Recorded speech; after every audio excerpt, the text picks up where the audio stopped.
طرح عبداللہ بن عمر رضی اللہ عنہ بیان کرتے ہیں کہ ایک جنگ میں نبی کریم صلی اللہ علیہ وسلم نے خاتون کو دیکھا کہ قتل ہوئی پڑی ہیں، تو رسول اللہ صلی اللہ علیہ وسلم نے سختی سے جنگ میں خواتین اور بچوں کو قتل کرنے سے سختی سے منع فرمایا۔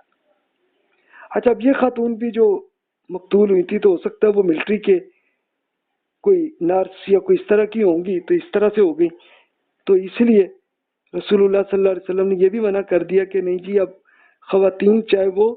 اسی ملٹری کے حصے میں بھی ہوں تب بھی آپ نے ان کو قتل نہیں کرنا، اور بچے بھی اگر ان کے پاس ہوں ان کو بھی نہیں کرنا۔ اچھا، وہ خواتین کرتی کیا تھیں؟ تو نرس تھیں یا ڈاکٹر آپ کہہ لیں، اس طرح کی ہوتی تھیں جو ملٹری میں آئیں اور وہ پھر اپنی ملٹری کو موٹیویٹ کر رہی ہوتی تھی، کچھ شاعری اور اس طرح کر کے، کچھ گانے سے کہ چلو آ کے یہ جنگ میں تم زیادہ مورال کرنے کے لیے وہ کرتی تھی۔ تو ان پر بھی رسول اللہ صلی اللہ علیہ وسلم نے روک دیا کہ انہیں قتل نہیں کرنا۔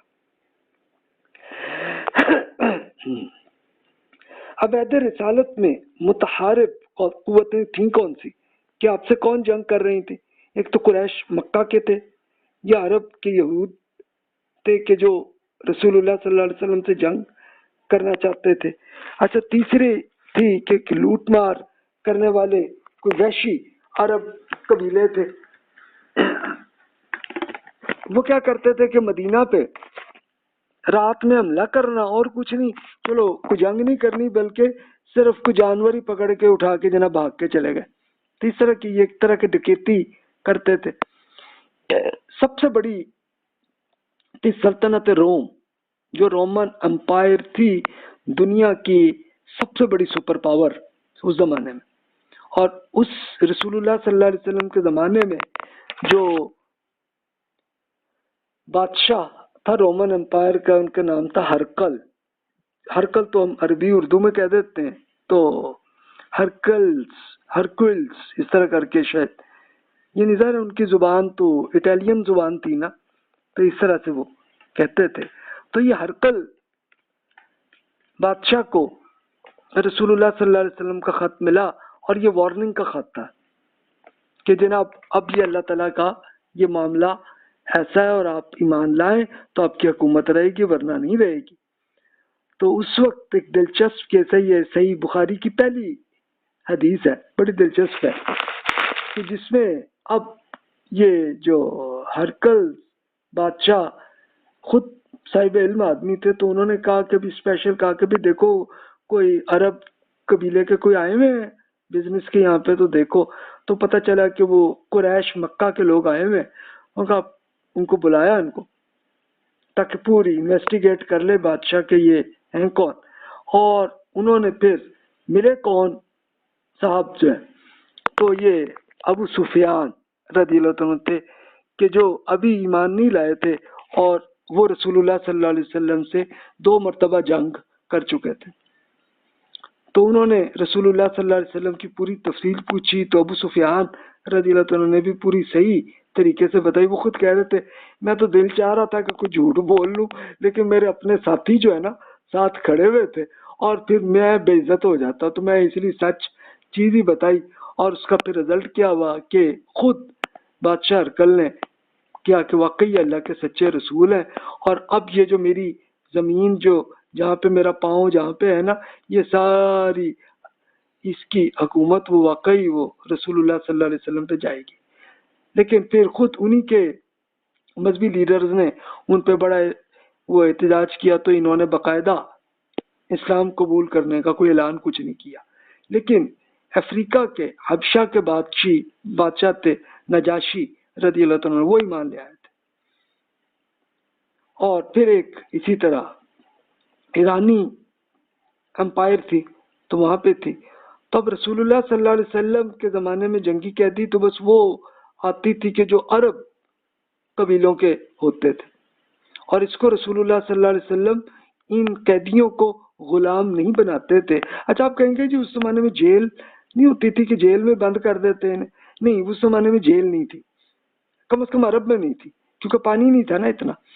تو جیل کہاں اتنی بڑی بنتی۔ تو اس کے لیے یہ کیا جاتا تھا کہ ہر قیدی کو ہر صحابی پہ رسپانسبلٹی ہوتی کہ آپ جناب اس قیدی کو ایسے سنبھالیں کیا وہ اپنے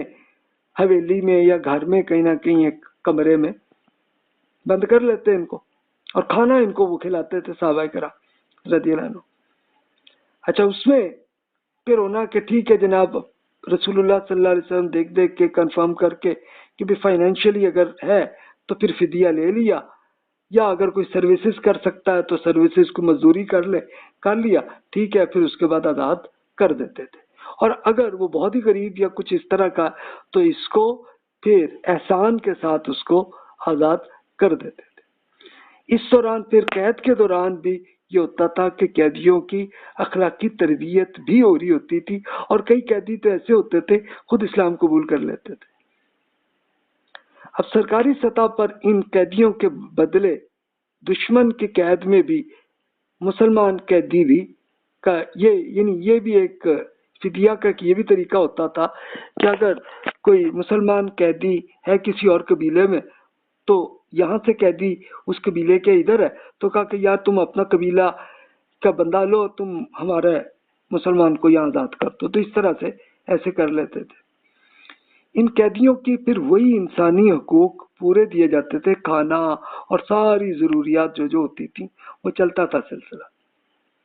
جس کی تلقین اسلام نے غلاموں اور زیر دستوں سے جو حکم اللہ کا ہے کہ کھانا اور کپڑا تم نے دینا ہے تو وہ دیتے جاتے تھے قیدیوں کو،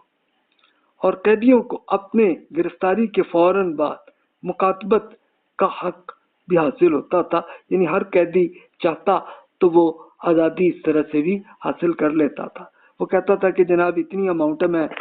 کر سکتا ہوں پہ، تو آپ پلیز مجھے آزاد کر دیں، تو ان کو آزاد اسی وقت کر لیا جاتا تھا۔ ٹھیک ہے جناب، صحیح ہے، وہ اماؤنٹ جو ہے وہ اگر ہاتھ میں ہے تو لے آئے، نہیں ہے تو چلو اپنے قبیلے میں سے یا اپنے وہاں سے وہ لے آئے اماؤنٹ اور ان کو آزاد کر دیا۔ اچھا، وہ جو خواتین بھی فوج کے ساتھ آتی تھیں، اور میں نے وہی کہا کہ وہ بہت بڑا وہ میوزک کے ذریعے وہ پورا مورال اپنی ملٹری کو کرنے کی آتی تھیں، تو وہ بھی جنگی قیدی وہ بھی آئی جاتی تھیں۔ تو ان کے لیے پھر کیا ہوتا تھا کہ ان کو یا تو ایک آپشن یہ ہوئی کہ یا تو ان کو پھر عصمت فروشی پہ لگا دو، ان کو یہ کچھ کرو، لیکن رسول اللہ صلی اللہ علیہ وسلم نے کسی کو اس کی نہیں دی، بلکہ رسول اللہ صلی اللہ علیہ وسلم نے ان کو اسی طرح ہی قیدی کے طور پر مختلف گھروں میں وہ رکھا، اور اس کے لیے سب سے بڑی مثال جویریہ رضی اللہ تعالیٰ عنہ کی ہے کہ انہیں وہ گھر ہی پسند نہیں آیا جہاں پہ وہ قیدی کے طور پہ تھیں، تو پھر وہ مقدمہ لے کے رسول اللہ صلی اللہ علیہ وسلم پہ آئیں، تو کہنے لگیں کہ جناب یہ میں آزاد ہونا چاہ رہی ہوں، مکاتبت آپ کر لیں کہ قرآن میں جیسے ہے آپ کا قانون۔ تو رسول اللہ صلی اللہ علیہ وسلم نے فرمایا کہ ٹھیک ہے، میں آپ کو زیادہ بہتر آپشن اگر دے دوں آپ چاہیں تو، وہ یہ ہے کہ آپ کی جتنی فدیہ ہے وہ میں پے کر دیتا ہوں اور آپ مجھ سے شادی کر لیں۔ تو جویریہ رضی اللہ تعالیٰ نے کہا کہ جی میں تو اس سے زیادہ اور کیا پسند کروں گی، اور ان کی شادی رسول اللہ صلی اللہ علیہ وسلم سے ہوئی۔ تو اب پھر مدینہ میں جب جیسے پتہ چلا تو ان کے قبیلے کے 100 کے قریب قیدی اسی دن آزاد ہو گئے۔ اس لیے سیدہ عائشہ رضی اللہ تعالیٰ عنہ فرماتی ہیں کہ بھی اس سے بڑھ کے کوئی عرب خاتون نہیں ہوگی کہ جس نے اپنے پورے قبیلے کو آزاد کرا دیا۔ تو یہ آپ امیجن کریں کہ اس طرح سے خواتین کو ایسے ٹریٹ کیا۔